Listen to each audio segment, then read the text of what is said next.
Welcome everyone. My name is Kim Marie and I'm the director of the Evolutionary Astrology Network. I've been a student myself of evolutionary astrology for 28 years. I'm approaching my Saturn return with this method. I discovered it in my mid-20s through a personal crisis, and nothing made sense except when I opened an astrology book, and I never looked back. Over the years, I have ran the Jeffrey Wolf Green method, or the Jeffrey Wolf Green School of Evolutionary Astrology. I did that from 2000 to 2008. Since 2008, we have been working with our own course on evolutionary astrology. I love to teach. I love to teach astrology. So I thank you all very much for inviting me to come here and share with you. And our subject today is going to be on the cycle of phases and aspects. Little recap from last night. When we are looking at any astrological chart and we are searching for interpretation of that chart, it is so easy to just become overwhelmed, confused. Everything goes over your head. How do you take a planet and a sign and a house and then compare it to another one and put it all together? Evolutionary astrology for me is a very spiritually based astrological method, very psychologically based astrological method. Astrology in general is what we call natural law. It is the instruction manual that we were given. If you look at human consciousness is pretty complicated. Astrology is just a reflection of that. So the evolutionary astrology method works with Pluto as the soul and the nodes of the moon as the ego that the soul brings forth to have a sense of self-identity in any given lifetime. Last night, for those of you who weren't here, we went through some specifics, just brief outline. Pluto, representative of the soul by sign, generation, by individual house, your own individual soul, where it's coming from, polarity point, the lessons, the evolutionary intent this lifetime. South node, ego from the past, the soul developed. North node, the ego, the soul is striving to come through this particular lifetime. Now I can teach a full day on just those two sentences, but we're not going to go with that today. Most of you have a background in astrology, so we're going to go a little bit faster today in regards to how we look at everything. Please feel free to ask questions whenever you have a question come up. I don't mind at all. Even if you go off subject, and if you're way too far off subject, I'll say that's another class.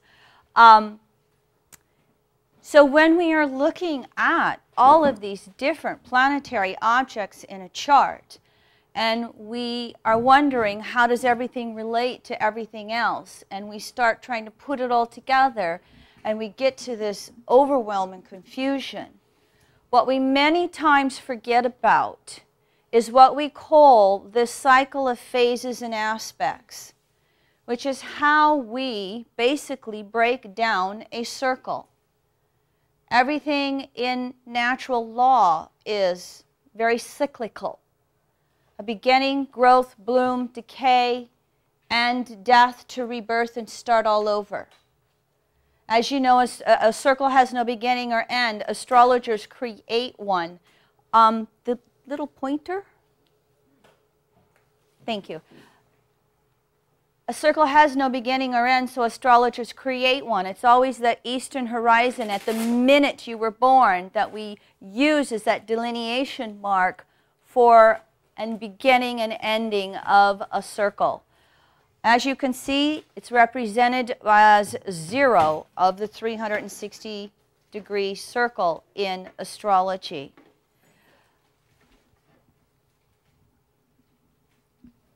The cycle of phases and aspects, or how we break down a circle, is the missing link as to how we put all of the interpretation together. And as I said last night, every single planet and object in space is in a relationship to every single other planet and object. Thank you. And all of these relationships are understood through their phasal relationship first. And the aspect fills in the detail. And this is many times missing from basic astrology classes and interpretations. So what we're really going to be grounding ourselves in today is these 8 phases that we look at. And as you can see from your sheets, and as we are looking at on the board, these 8 phases are new, crescent, first quarter, gibbous, full, disseminating, last quarter, balsamic. These are the 45-degree divisions of the circle, which comes up with the 8 phases. Many of us know these phases through the sun-moon relationship, first quarter, last quarter. This is true between any 2 planets. Any 2 planets can have a first quarter relationship or a full relationship to each other. The other thing that we are looking at here with all of these 8 phases is a little snapshot of what the energy is between each of these phases. We'll break this down as we go through this whole circle in detail. When you look at these 8 phases, you see that they alternate between yang and yin. Energy moving outward from the center and energy moving back in towards the center. This is similar to the polarities, except we're dividing it by 8 instead of 12. So if you can remember this energy moving in or out with these 8 phases, this alone gives you a wealth of interpretation in any of these aspects that are delineated around the circle here. Let me see if I can get,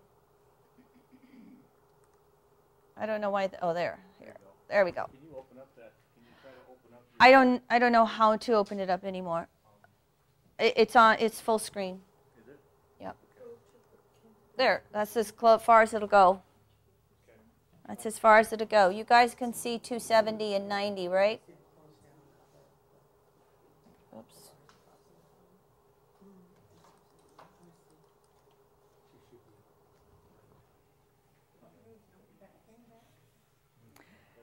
You can. You've also got your sheets. You can refer to your sheets if you need to. Sure, you bet.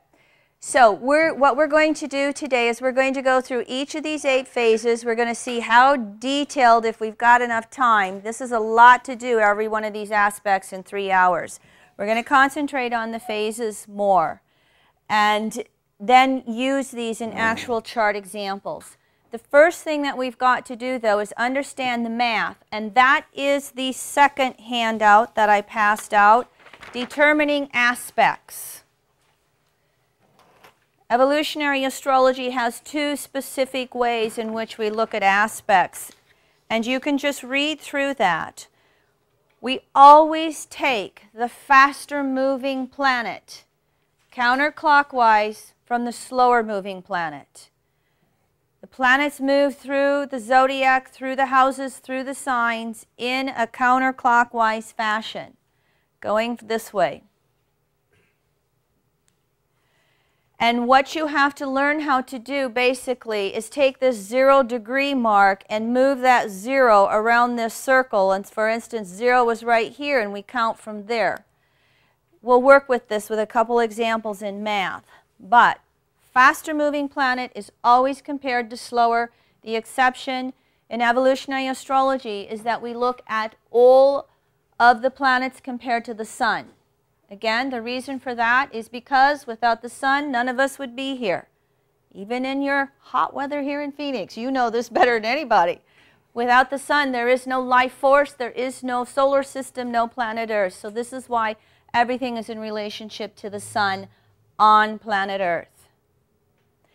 The other thing that we do is, I've put this information in here, we won't go through it, we can work with it, but we won't work with it in a lot of detail, is because EA works with Pluto and the nodes of the moon, and the mean motion of the nodes is retrograde, which means the nodes go clockwise around the circle. We always compare the nodes to the planets. And you had a question? You just got a comment here, and you mentioned something. All planets are compared to the sun. How does that relate when you're looking at, like, say, Mercury compared to Saturn? How does the sun relate to that? It's when, how do all planets compare to the sun? It's when you're looking at a relationship between Mercury and the sun, not Mercury and Saturn. Okay? Clear? Yes, yes. Again, when we're working with the nodes of the moon, everything reverses. You start with the planet, you go clockwise to get to the node. All right? And that's written out there on your sheet. We'll see. We'll try and put a few examples of those in, but this is getting into specific evolutionary astrology and how we're working with the nodes of the moon as the ego. All right, so math-wise, what we're looking at here is, I'm going to start out simple for you, all right? And then we'll try and move it around and try and help you with this. Let's say that we have the planet Pluto right here, and we have the planet Mercury right down here, all right? If it's exact, it's 90 degrees. If Mercury is right here at 85 degrees, it is a crescent phase square. It's still a square, but it's crescent phase, and there's a difference of meaning there. If Mercury is over here at 95, it's a first quarter square. So that's the simple way of doing that. But our planets don't exist in, looking for that little eraser, our planets, don't all sit right here. They're all over the chart.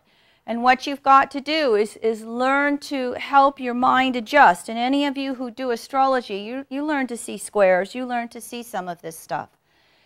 You now have computers that can be very helpful in pointing out this stuff for you. So you can let the computers do most of the math. And then you want to go in and fine-tune. Is that square applying? Is it separating? Is any one of the aspects applying or separating? And then that's going to tell you specifics about what phase you're in. Whoa, let's try this. See if this works. Yeah, yay, Meaty Monk. It does work. Thank you. And so I'm going to start out with somebody's chart right off the bat and put it up, and then we'll work with the math. I just want to make sure that you guys all get grounded in some of the math. And so, because if you look at that little handout about describing the aspects, guess whose chart that is?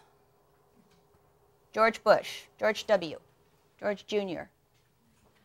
So this is the same chart that you have on this handout right here. Okay? And you can see what I used as examples with this.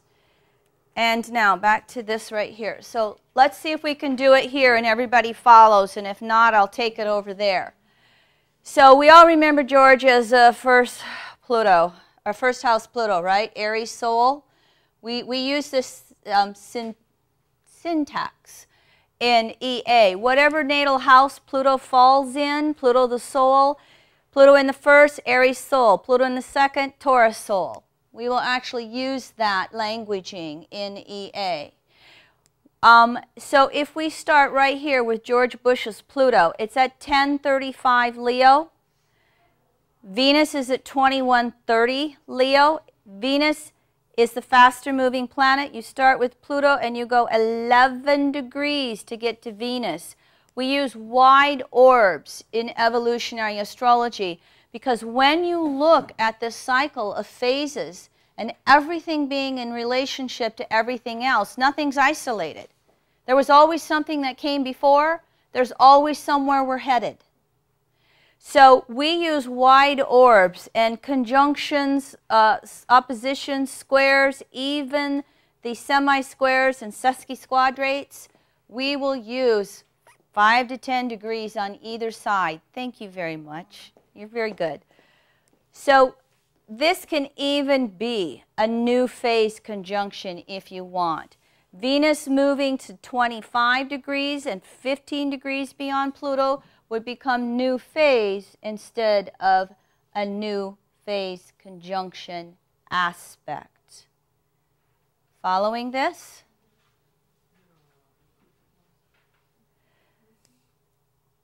Now let's look at Pluto to Mercury. Traditional astrology still calls this a conjunction, but guess what?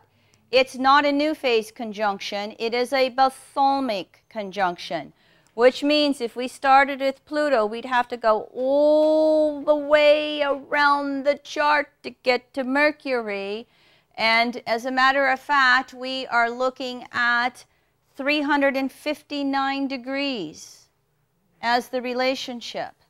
So there's a major difference between a conjunction that's new phase versus one that's balsamic, finishing up. So you're following the math with that. Okay. All right. So I'm not going to do a lot of math examples. I just want you to get it conceptually, because your little computer printouts. I was one of those people. I found astrology in the early 80s. And I was on a DOS environment computer in the early 80s.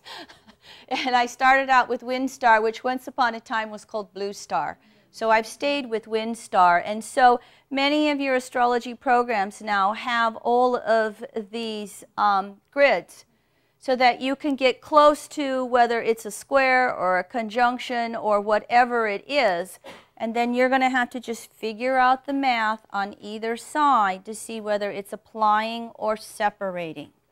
Don't some of them this set say A or X? Yes, yes, yes. Solar fire does, and you can't see this, but this is an A for applying, and I've got S for separating right here, and then it also gives parallel and contraparallel in there as well. Yes? Could you define applying and separating? It was not used in my classes. I didn't hear the last. It wasn't used in my class. Okay. Back to this example right here, when we had Pluto to Mercury, all right, and we had Mercury exact is 90 degrees. If Mercury was right here at 85 degrees, it would be applying. If Mercury was 95 degrees, it would be separating. And it's just like it sounds, all right? Applying, it's applying to the aspect being exact.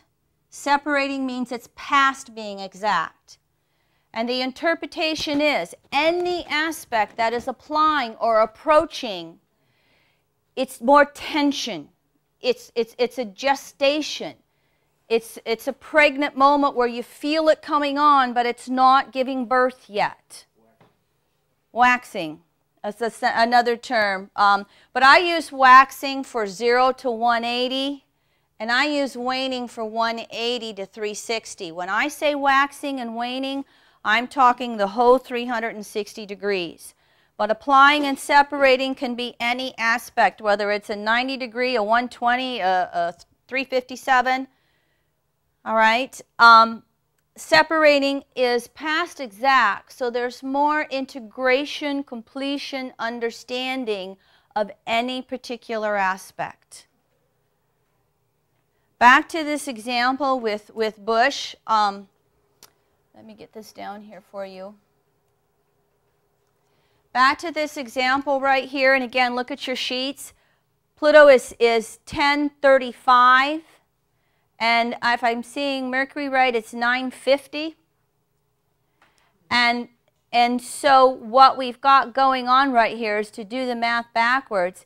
If Mercury was 9 degrees 35 minutes, it'd be 1 degree from being off on a balsamic conjunction. It's less than a degree. If Mercury was 1035, it'd be exact. Okay? So so is this answering your question on applying and separating? Sure. Any other questions with this?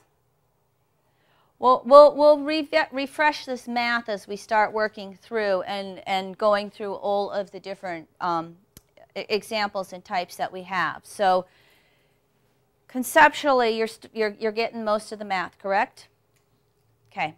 All right. So let's go back here then and start looking at this whole cycle of phases and aspects.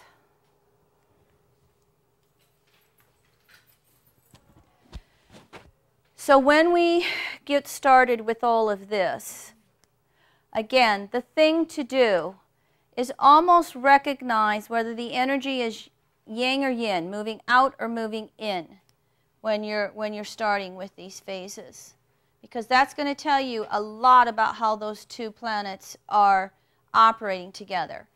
The 4 phases that are energy moving outward, the expression is going to want to be expressed outward. It's going to imply that there's going to be more tendency towards action outside of self. The 4 phases that are yin, that right off the bat tells you that it's going to be more internalized. It's going to be more of energy, relationship, actions happening within the self. Now you know that that's not an absolute. Yang phase has reflection. Yin phase actually gets out of the house. All right, but that's a rule of thumb to really grasp as you're looking at these. So as we start then and work with this new phase from 0 to 45 degrees, and I'm going to be, that's not, yeah, that clock is wrong. Okay, but 1:53, well, that's not going to help. I was going to say if it was close enough. Okay, I'll orientate this way, okay? I also am a clock looker, and I do just like this. I go, okay, I got that much.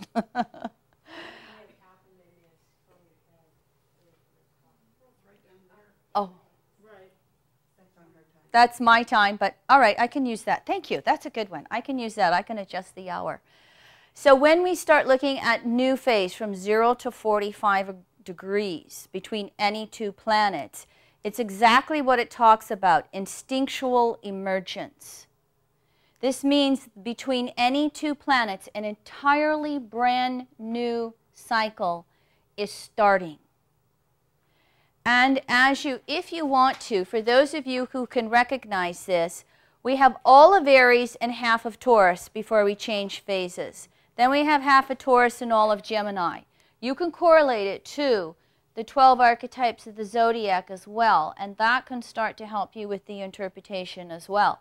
So when we are looking at this new phase and something is 0 degrees, or it's 3 degrees, or 4 degrees, and these 2 planets are smack dab together, but they're in that new phase, there is a need for absolute freedom and random experiences.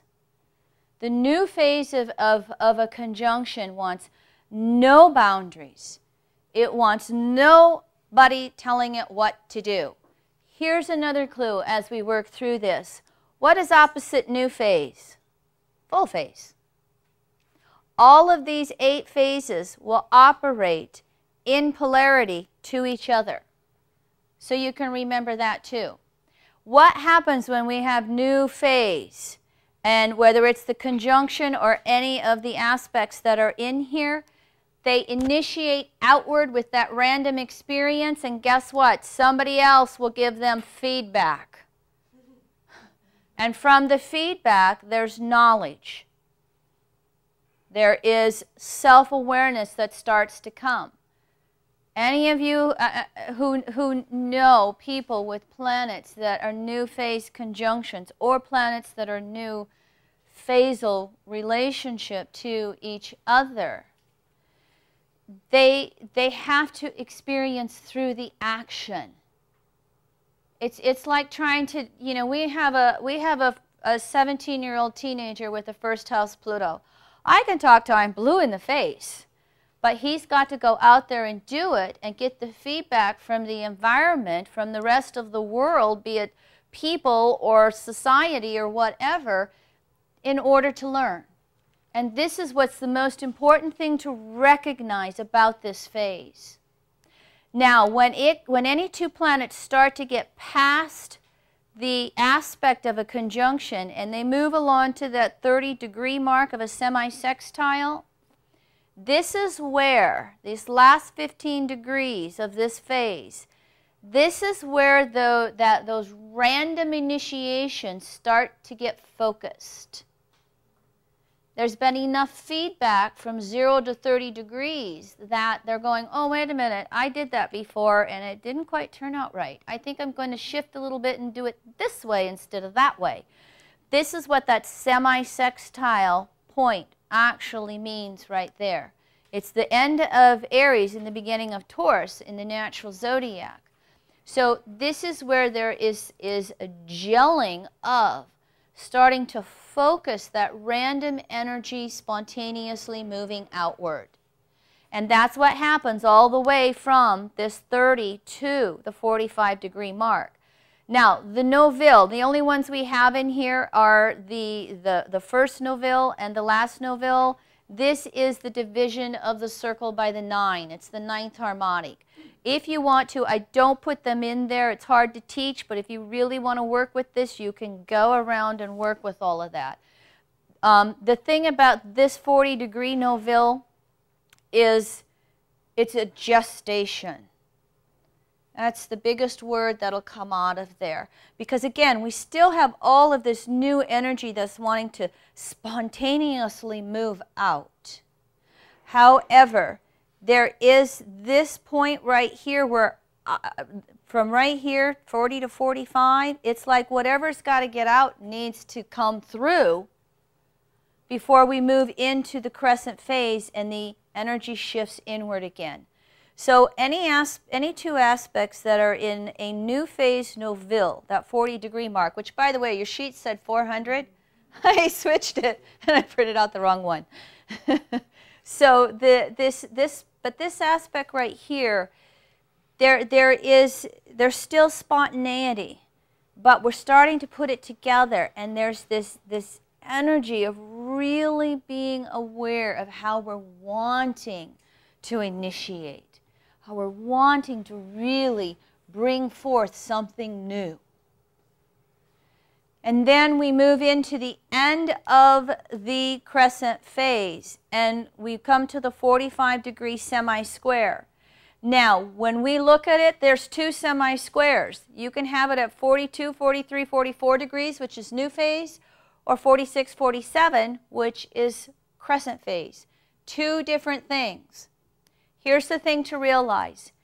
Anytime you're looking at a semi-square, a square, a sesquisquadrate, the opposition, conjunction, anytime you're at the end of a phase, moving to the next one, it's as that applying question a little earlier, it's the most frustrating. So this is something to really look at in your chart. Look for your 45-degree marks with these specific aspects. We talk, I mean, there's so much written on squares and oppositions. I'd like to see somebody write a book on semi-squares and sesquisquadrates as one of our topics at our conference, because they're just as important. They're just as active in your chart, but we almost ignore them. So anytime you are just before that phasal change, it's extremely frustrating. And the reason is because you feel the energy shift, either outward to inward or inward to outward. You're feeling this right here. And so what happens when we get to the crescent side of the semi-square? We're having to give up our freedom and go inward and really integrate all these new experiences. And so there's a push-pull anytime you're at the end of a phase. With new phase, I still want my freedom. I still want to initiate anything all over the place, but I feel tugs pulling me inward to reflect. crescent to learn.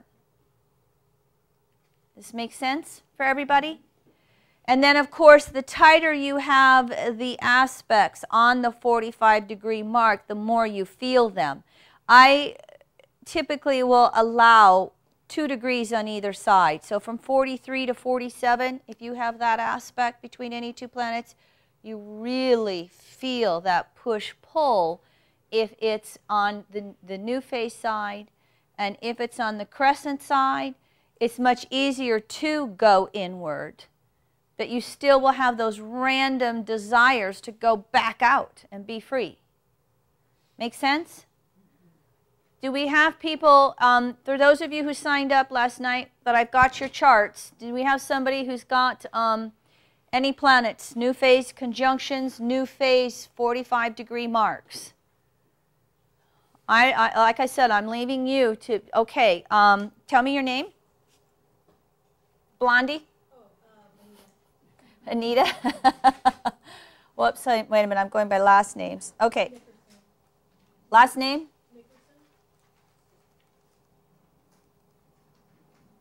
Okay, you've got Saturn and Mercury in a new phase conjunction in the first house.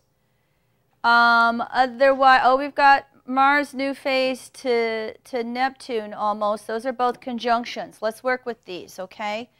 We'll work with these a little bit. This is the conjunction that we were talking about. Remember last night the planetary pairs? We didn't speak about Mercury, Saturn. Remember Saturn being the structure of consciousness. Mercury being the left brain and the mind and how we process and analyze and think. This right here is the structure of the left brain. The structure of how we literally will take in information and process it. What we have here is somebody who wants to be spontaneous in their communications. I'm not even into house and sign yet. This is just the conjunction between Mercury and Saturn. This is someone who could start sentences, Mercury, and then maybe not finish them. Because that intensity of the new conjunction, the thoughts are coming along so fast. It can be a struggle for Saturn to try and structure the mind, let alone structure the communications. Now, what then starts to flavor that is Sagittarius, right brain. This puts a little more, this starts to color all of that new phase where there might be a little more pondering, and then something comes out a little less impulsive, a little less hit and miss. There might be some complete sentences that'll come through. The first house energy, again, you guys know each other, so I'm just randomly shooting off, okay? So you guys can relate it to each other as you're working through all of this. We also have the flavoring as I'm looking here. The sun's at 2 Sag. We see Saturn, 13 degrees beyond it. Here is Mercury, 17 degrees beyond it. So as we look at this right here on the ascendant, the sun on the ascendant, you also see the coloring of all the impulsiveness right there. But there is, with Mercury this far from the sun, okay, how do we communicate ourselves? This is where it starts, this soul is starting to recognize, I can't just spontaneously blab it all out anymore.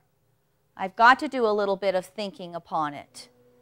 You can see where we're getting beyond some of the randomness and how she sees herself and her thinking and communications versus with Saturn. What can happen with this Mercury so close to that Saturn as a conjunction because that new there? Think of that opposite phase, full phase. What's everybody else going to think of me? A lot of her communications can sometimes, even though we have the spontaneity of the first house with Sag, there can be, oh, wait a minute, I better ponder that and see how this other person's going to think about that, because there can feel like there's a lot of judgment, Saturn, about how she says things. And yet, what's supposed to come through? She is supposed to be allowed the freedom to speak, because through the speaking, the left brain engages Mercury, and she learns. She's not going to learn if she's quiet and reflecting all the time. There has to be some of that ability to be free to speak without worrying about the judgments, and then learning different methods of communicating and processing mentally from what is said, from the feedback of the environment. Make sense? You follow that example with as we're working with this, with that? Let's do this one right here. We're going to take this North Node out at the moment. Ooh, you're getting a little few hits from Saturn, aren't you? We're going to look at the fact that we have Mars at 10 degrees and Neptune at 3. So it's still a conjunction, but it's 7 degrees beyond it. Let's see, the Porphyry houses 3 degrees 20, 12th house, so Neptune's in the 12th house. Both of those planets are in the 12th house. Still a new phase conjunction. Mars at instinctive action upon the desired nature, the leading edge to become in the world. Neptune, God, Goddess, consciousness on the deepest, deepest levels possible. Neptune's in its own house.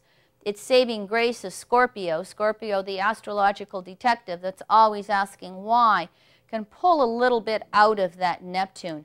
By the way, the Neptune and Scorpio generation is a generation of souls who consciously, Scorpio, old ruler Mars, and unconsciously, Neptune itself, are really looking at past life intentions. And Scorpio, with its ability to be that psychological detective, Neptune in Scorpio generation as a whole is really having to reflect upon past life intentions of a positive and negative nature. In other words, they're having to look at that Scorpio distortion we call manipulation. Neptune and Scorpios can be quite psychological manipulators. Don't feel like the Lone Ranger. I have Neptune and Scorpio. I'm right there with you. We really have to look and reflect upon recognizing, wow, I could say it this way, I could do this, I could, and really having to go for many times honesty. And I always look at Mars-Neptune as honesty in action.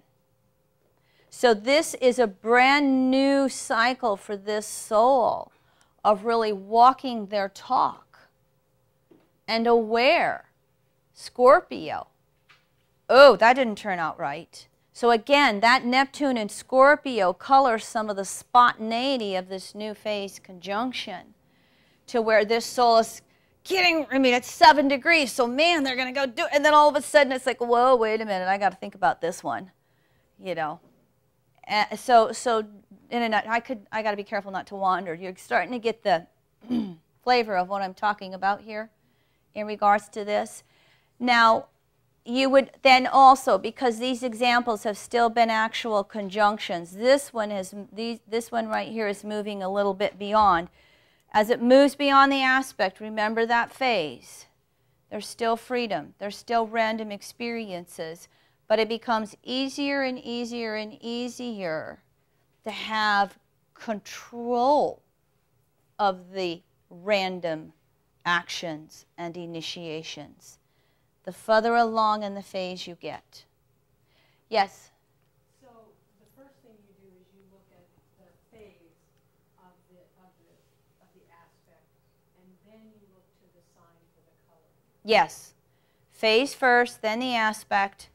Then you fill in the coloring of the sign in the house. Yes. And that's a good point because, again, that's how you take yourself out of confusion. Because you'll start looking at the signs and the houses and the planets, and then all of a sudden, well, it's like this and this and this and this and this and this.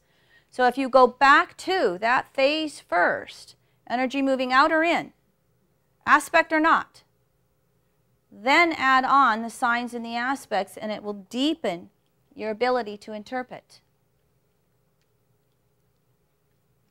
Make sense? Moving on, any other questions, new phase?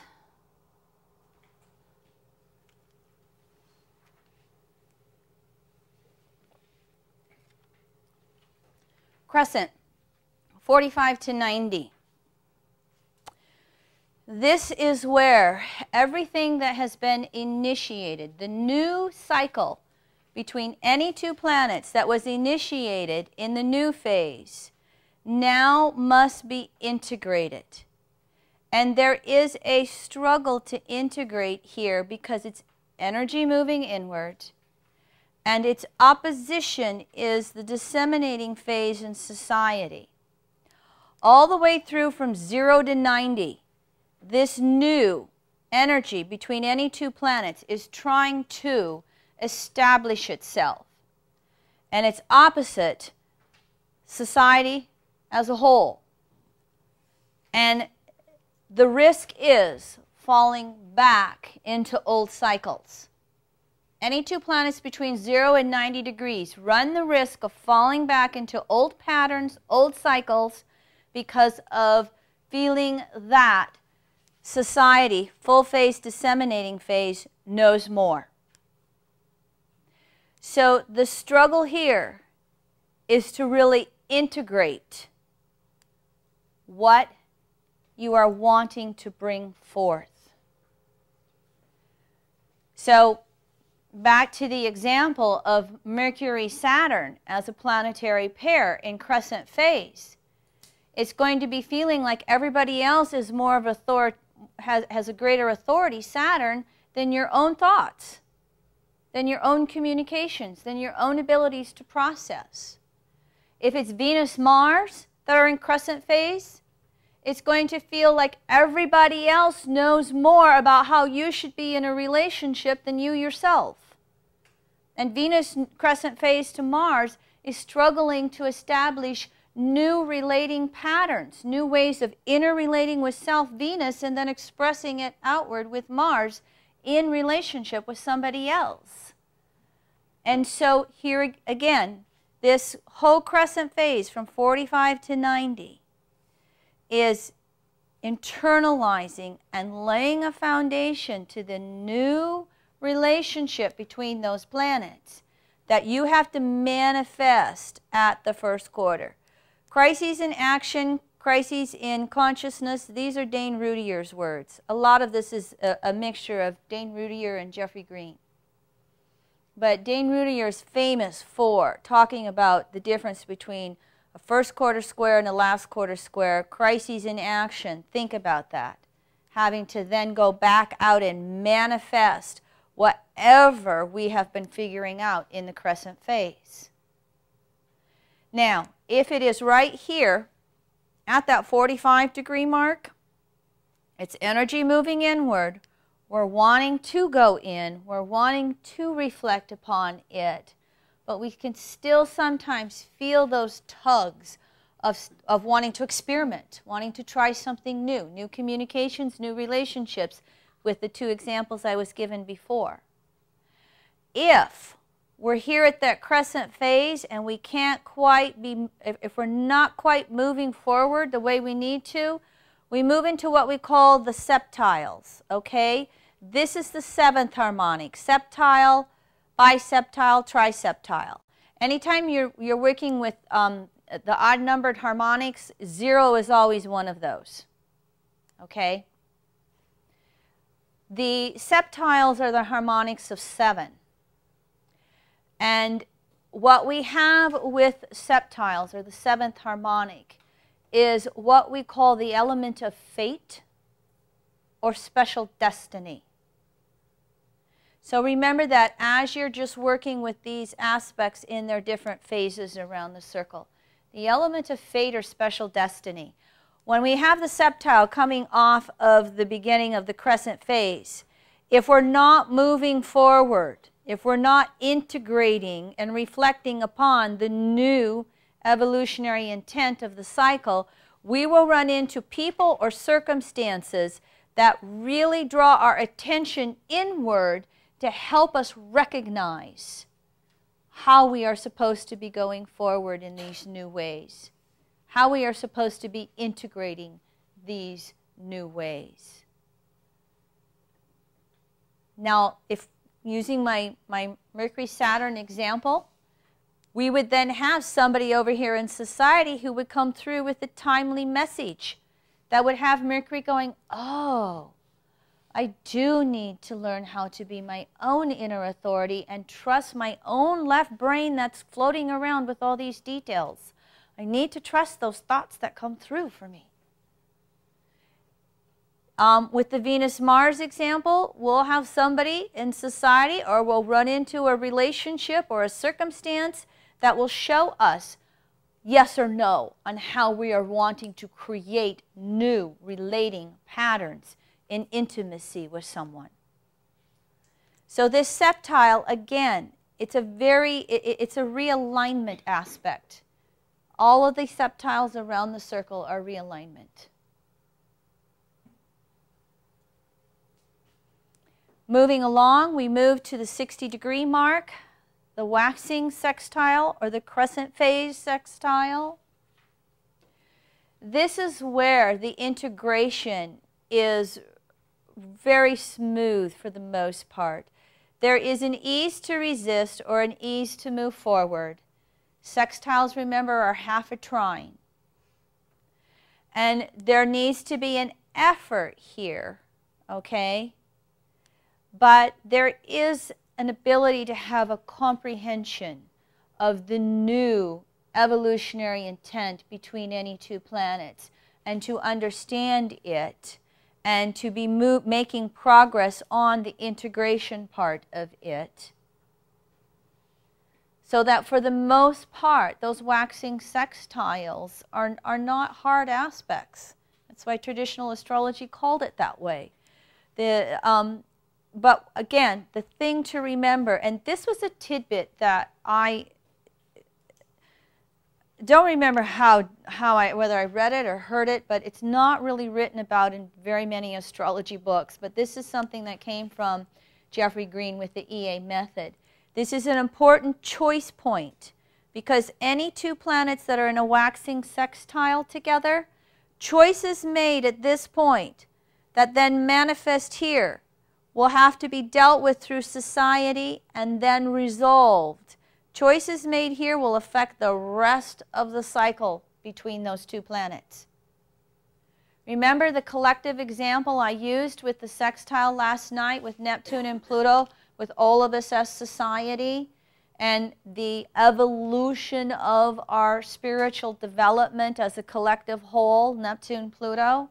And we've had this waxing sextile in orb for about 75, 80 degrees.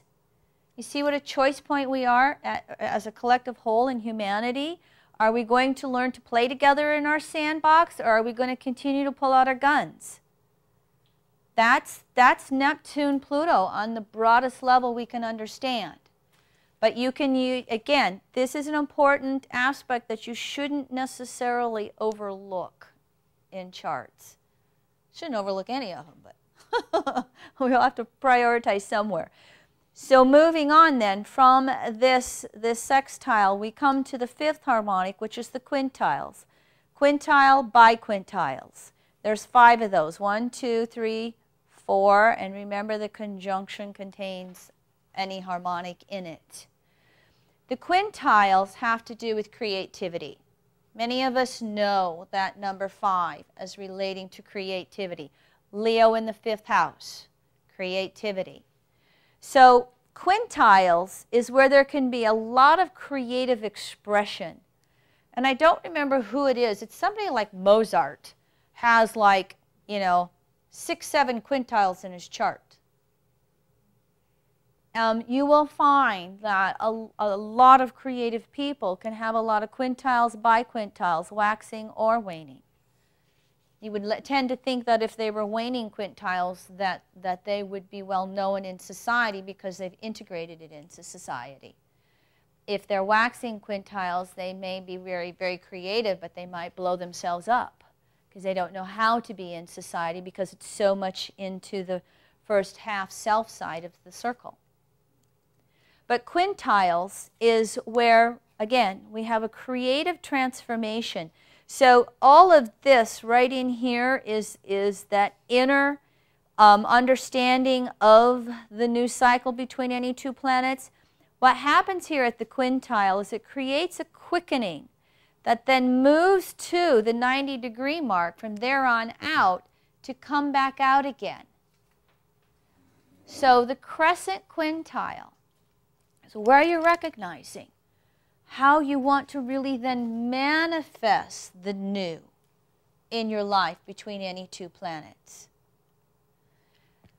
Going back to the examples that I was just randomly using, if we look at Venus-Mars right here, and Venus is a quintile relationship to Mars, this would be the soul recognizing what it really needs and values in a new nature. It can see, it can recognize this history of these old relating patterns that they've had, but they're recognizing the new ones. Again, crescent, inward. Wow, I'm going to go out there and try and do it this way. And there'll be enough of a conscious effort of recognizing that I want equality in the relationship, you know, or I want someone who values nature. You know, Venus values, all right, Venus-Mars. And so they'll be recognizing how they want to move forward, creating in new ways in their relationships. Moving forward to the crescent side of the first quarter square, again, extremely frustrating because it's yin energy, and yet they're recognizing they've got to get it out there and manifest it in a new way, and I can't quite do it because it's, again, less than 90 degrees. So they're sensing this crisis in action coming on, but not feeling like they can be there yet. And I'm looking at my time and going, okay, so I'm almost an hour. Do we break on the hour, or how do we break? We normally break at about 3, because that would give you... Halfway through? Okay. All right, then I'll keep going and see if I can get halfway around by the time we break. So as we, again, approaching this mark right here, it literally is what it says for first quarter and crises in action.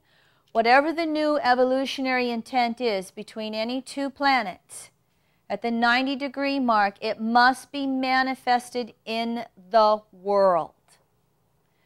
And the fear is, again, this is the culmination of society right here at the opposite 270-degree mark. And this is the finishing up by polarity of society telling them how to come forth versus having to do their own thing. Versus really having to act upon what self is determining is necessary for clear conscious actions through the experience and the integration of the new evolutionary intent.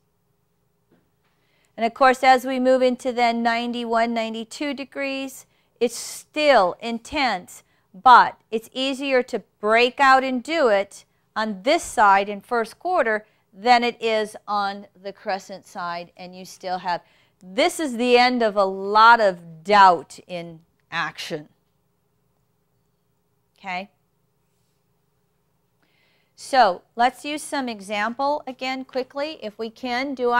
Those who gave me their data last night, do we have any squares or crescent face?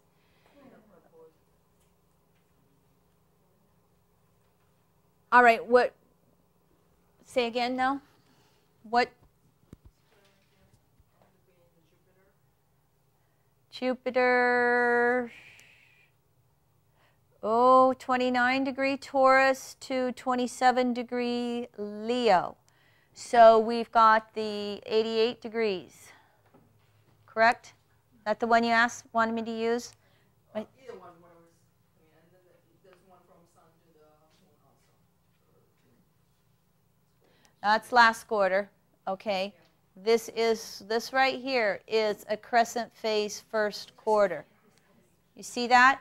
The sun here is at 29 degrees Taurus, and we have Jupiter at 27 Leo. And so it is an 88-degree square. It's a crescent phase square. It's exactly with everything that we said of just being before the 90-degree mark. So again, what's the planetary pair between the Sun and the Jupiter? The integration of the belief system, right? Being able to recognize, acknowledge our beliefs, walk our beliefs. If we're looking at that crescent phase square, we have a soul who has come through some lifetimes in which they have been developing new belief systems. But now they've got to actually get out there and walk the talk of what they believe. They've got to be an example of what they believe, the Sun. And what they can have coming from, again, the disseminating polarity is everybody else telling them what to believe. Did you grow up in a family environment where your friends told you what to believe? Or your family? I think my family was pretty open. Okay, good question. Isn't that disseminating square because the sun is going towards Jupiter? No. Everything's compared to the Sun. Okay. Everything's compared to the Sun. So we would start with the Sun at 29 Taurus, and we would go 88 degrees to get to Jupiter. Faster moving planet to the slower moving planet, exception is the Sun. All planets compared to the Sun. Center of the solar system. Okay, good. I'm glad I asked that question. Remember last night we talked about evolutionary astrology. It doesn't tell you the chart gender, doesn't tell you the evolutionary state, nor does it tell you the environmental conditioning. We have this Jupiter-Sun square. Could come through parents telling her what to think. Could come through parents giving her the option to find her own beliefs. You need to find the background of the conditioning when you're doing actual charts for people. One of the things we do in evolutionary astrology is we have a series of environmental conditioning questions that we actually ask people. I've read charts for almost 30 years. I usually do them an hour at a time. Sometimes they go over an hour. It depends on how detailed they want to get. But I figure if I can't answer the questions in an hour, I need to go back and study. So I spend the first 5-10 minutes of any session asking people their background. 2 parents, religion, siblings, marriage, divorce, abortions, education, career. You've got to get that environmental background to bring the chart alive. So parents were fairly open-minded. Yeah, I went to a Catholic school. So the parents might have been open-minded, but The environment was, whatever. I was about 10 years old. Like, over here, that was completely public school. Completely. Everything was. So I guess that's where, the tension is, right? It's like yes, child yes. very, at least from their religion, going to a school environment, looking at the school environment. Yes, yes. Yeah. That's what I was, I guess that's kind of what I was searching for with Jupiter is, okay, what were all the conditionings of the belief systems? And the struggle to express yourself through your own beliefs. All right? Now, we can add in Taurus, Leo. We can add in 12th house, 3rd house. The houses will tell us that perhaps there may have been some flexibility or variety. The signs being fixed will tell us that somewhere there could have been some conditioning, this is how you do it. Fixed energy wants to sustain, wants the system to work, whereas mutable energy brings in all of that adaptability and variety. Sometimes mutable can't take a stand. But so there's a mixture of the two, which is exactly what she said. Parents were open-minded, but she went to Catholic school. And my best friend was a Muslim. So here, but this Jupiter right here, now we can see that Jupiter in Leo is going to, you can see that. Jupiter, Leo, 3rd house. This is someone searching to trust their own intuition through 3rd house, all the buzz going on in the head, through all the variety in the environment, possibly, 3rd house. Okay? But whereas Leo, you want to be careful here about the archetype of Leo. Traditionally, we're always wanting to put Leo just totally out there. And when you do the observation correlation, sometimes we have planets in Leo or the 5th house because the ego needs to be developed in a Leonian way. That's a very important observation about Leos.